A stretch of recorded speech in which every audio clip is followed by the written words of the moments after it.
Assalamualaikum warahmatullahi wabarakatuh. Pertama-tama di sini saya akan menjelaskan apa itu cyber counseling.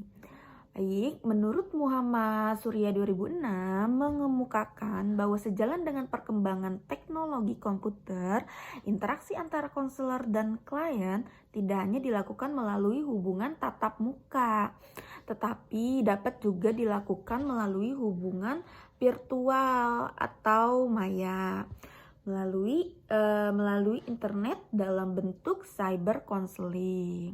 Layanan bimbingan dan konseling ini merupakan salah satu model layanan yang inovatif dalam upaya menunjukkan pelayanan yang praktis dan bisa dilakukan di mana saja asalkan ada koneksi atau terhubung dengan koneksi internet seperti itu.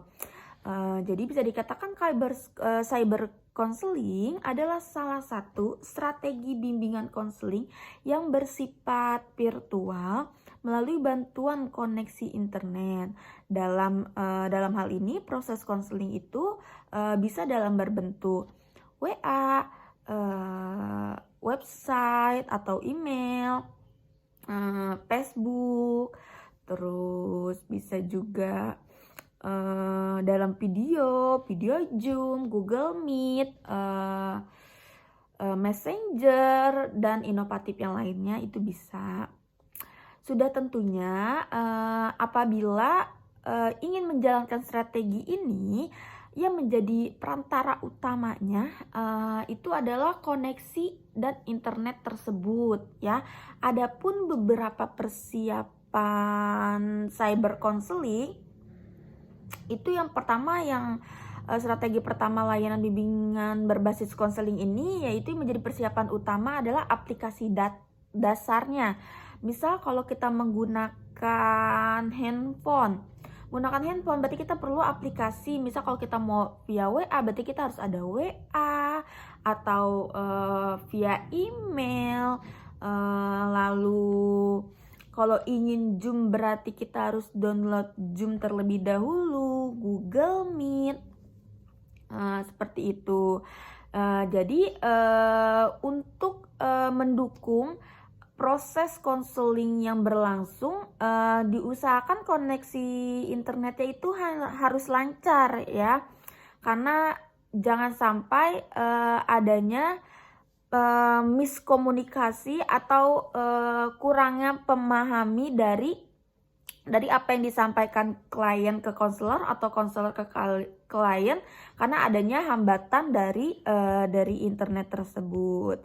Adapun fungsi cyber counseling itu bukan mengartikan strategi layanan konseling yang lainnya, namun hal ini adalah semata-mata untuk mendukung dan membuat inovasi yang baru terkait dengan pelayanan konseling. Di samping meningkatkan kemampuan konselor itu sendiri khususnya dalam penguasaan teknologi di zaman yang semakin berkembang ini. Strategi layanan bimbingan dan konseling berbasis cyber counseling yang dilakukan melalui koneksi internet secara virtual ini memiliki beberapa fungsi yang bersifat inovatif. Pada dasarnya konselor dan klien yang belum mengenal internet nih secara langsung dapat pengetahuan di bidangnya sehingga klien ataupun konselor tidak ketinggalan zaman gitu ya. Apalagi di zaman yang sudah berkembang seperti ini, tidak gaptek seperti itu.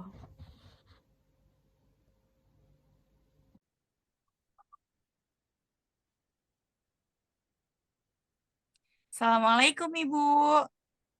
Waalaikumsalam. Oh iya, ini dengan Kak Bella ya yang kemarin menghubungi saya untuk mengikuti konseling online hari ini. Iya, benar sekali Ibu. Oke, baik. Oke, yang pertama perkenalkan ya Kak Bella, nama saya Indah Lestari. Kak Bella bisa panggil Bu Indah. Saya di sini sebagai konselor.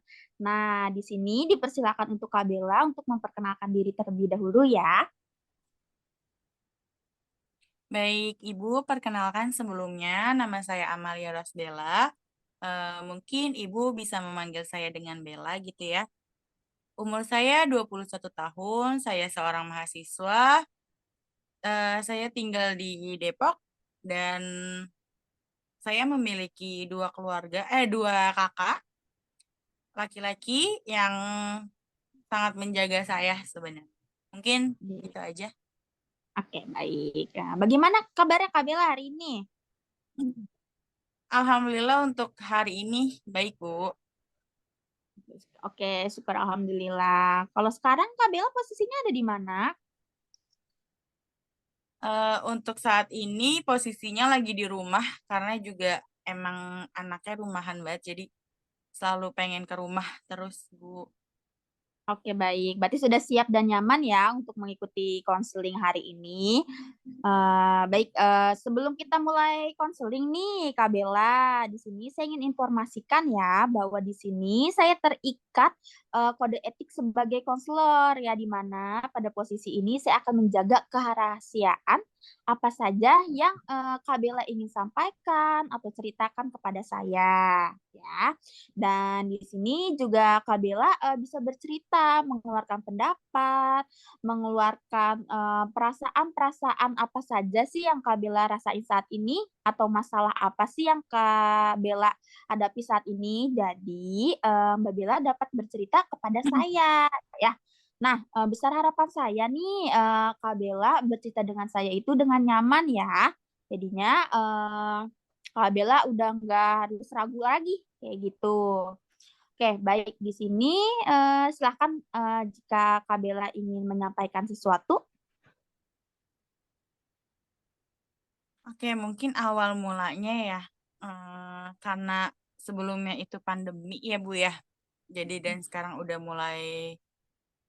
mulai berkurang pandeminya gitu. Jadi sebelumnya karena pandemi yang berkelanjutan dan sangat panjang ini, saya keterusan nih Bu untuk bermain gadget gitu. Menurut saya tuh dulu tuh saya nggak terlalu suka dengan gadget kan. Saya kayak minim banget untuk gadget gitu. Sementara ketika saya jadi mahasiswa gitu, saya diperlukan untuk selalu memakai gadget dimanapun gitu. Berawal dari pandemi, saya itu bingung mau ngapain karena pandemi emang tidak boleh kemana-mana gitu ya. Dan saat ini, dan saat pandemi itulah saya berkecanduan dengan gadget gitu. Jadi saya Hmm. suka banget nih Bu, dari awal tuh saya tuh nggak suka sama sekali dengan film-film drakor gitu ya. Jadi semenjak pandemi ini saya dicekokin nih Bu sama kakak saya karena kakak saya lumayan penggemar gitu ya. Awalnya saya menolak gitu, menolak karena mau ngapain sih orang gini gini gini gini gitu. Oh, apaan sih orang nggak seru, orang banyak banget seriesnya awalnya gitu. Terus tiba-tiba dicekokin nih satu film gitu untuk ya udah nih coba deh dicoba dulu filmnya suka atau enggak gitu. Ternyata mulai dari situ kecanduan Bu gitu. Jadi sehari itu bisa menghabiskan satu film. Sementara di satu film itu ada 16 series dan 16 series itu dalam satu seriesnya itu bisa dengan jangka waktu yang begitu panjang, bisa 1,5 jam, eh, bisa 2 jam gitu. Awalnya emang nggak kerasa Bu, kayak orang pandemi gitu kan. Jadi juga kalau pandemi juga nggak kemana-mana. Jadi enakan, ya udah enak aja nih nonton drakor gitu.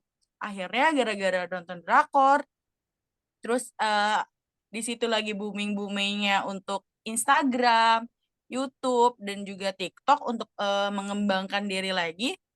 Makin suka aja Bu saya sama drakor gitu. Jadi kayak jadi selalu scroll TikTok sampai lupa waktu gitu. Sampai menurut saya sih saya sudah tahu nih Bu dampak saya tuh seperti apa gitu. Saya tahu kayak ya sebenarnya ini udah nggak bener gitu. Cuman saya memaksakan untuk itu kayak aduh kalau kayak nunggu nih misalnya abis maghrib, aduh abis maghrib pengennya cuma nonton satu series deh misalnya gitu. Tiba-tiba pas udah, wah kok tiba-tiba udah jam 9 ya? Kok kayaknya kalau makin lama kan makin seru ya Bu ya. Jadi menurut saya kayak, ih kok makin seru gitu. Jadi kan makin, ya ampun makin malam aja kan tidur saya. Jadi kayak makin gak teratur, siang jadi malam, malam jadi siang. Mungkin keluhan saya untuk saat ini kayak, gimana sih Bu cara mencegahnya gitu? apa saya harus mencegahnya, harus mengurangi atau seperti apa sih Bu sebenarnya? Baik. Dari yang pendapat saya dari apa yang kamu sampaikan ya Kak Bella, apalagi dari tadi kamu bilang sampai 16 episode, sedangkan satu episodenya atau satu series itu bisa 1 jam, sedangkan kita waktu itu hidup ada 24 jam. Berarti dari 16 jam ini atau total keseharian Kak Bella ini lebih sering nonton drama ya atau berinteraksi dengan sosial, maksudnya dengan gadget gitu ya. Nah, itu pasti ada dampak buruknya. Yang pertama, di sini kan kamu nanya nih, mau berubahnya atau kayak gimana? Sekarang aku tanya lagi, balik lagi Ibu tanya. Kira-kira nih, Kak Bella mau berubah atau enggak? Mau banget sih Bu, Mau. sebenarnya mau Nah, banget sekarang berubah sekarang. Ibu tanya, kalau dari skalanya dari 1 sampai 10, Kak Bella mau berubahnya berapa? Hmm, mungkin 5 kali ya Bu ya, karena sudah terlalu kecanduan. Kecanduan ya, coba nih dibulatkan lagi tekadnya dari 1 sampai 10 itu diusahakan kamu benar-benar harus mau gitu ya. Minimal itu 8 untuk berubah ya. Seperti itu. Jadi Kak Bella di sini mau nggak kalau misalnya saya kasih tugas tambahan buat Kak Bella di Seperti apa tuh mana Bu? Nah, di mana Kak Bella ini selama 24 jam, Kak Bella buat dokumentasi atau, catat kegiatan Kak Bella setiap per jamnya, ya. Diusahakan menghindari dari yang namanya drama Korea terlebih dahulu, Instagram, scroll TikTok, dan lain sebagainya. Kita coba dari 24 jam dulu nih, nanti besok seterusnya. Pokoknya Kak Bella catet, Kak Bella dokumentasiin. Nanti setelah di sesi selanjutnya saya mau lihat progresnya seperti apa. Karena kalau sudah kecanduan itu sudah tidak baik ya, dimana bukan dampaknya bukan fisik aja tapi psikologis ya, dimana Kak Bella akan mudah stres, mudah marah seperti kayak gitu. Nah, kira-kira nih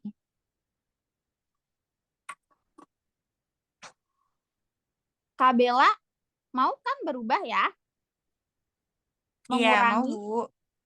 Hmm, Karena jika terlalu obsesi dengan dunia maya itu tidak baik karena mempengaruhi interaksi sosial Kak Bella dengan orang-orang di sekitar. Kak Bella akan susah berinteraksi kayak gitu. Kalau misalkan Kak Bella susah berinteraksi, kan Kak Bella ini kuliah ya, itu Iya, mempengaruhi nilai-nilai nggak? Apalagi kan Kak Bella 24 jam itu kan selalu berinteraksi dengan gadget nih. Belajar nggak? mungkin agak kurang kali ya Bu ya, karena kan bukan mementingkan sih, lebih sering untuk memainkan gadget gitu. Jadi mungkin untuk tugas agak tersingkirkan gara-gara itu sih Bu gitu. Iya. Dan Apalagi agak kalau terbengkalai namanya gara-gara itu. kalau tugas sudah dilalaikan seperti itu kan mempengaruhi nilai. Kalau nilainya rendah, itu kan mempengaruhi kelulusan kamu nanti pas kuliah. Coba Kak Bella resapi lagi, Kak Bella pikirkan lagi gimana besar harapan orang tua Kak Bella nih udah biayain Kak Bella untuk kuliah. Berarti kan orang tua inginnya Kak Bella menggapai cita-cita dong.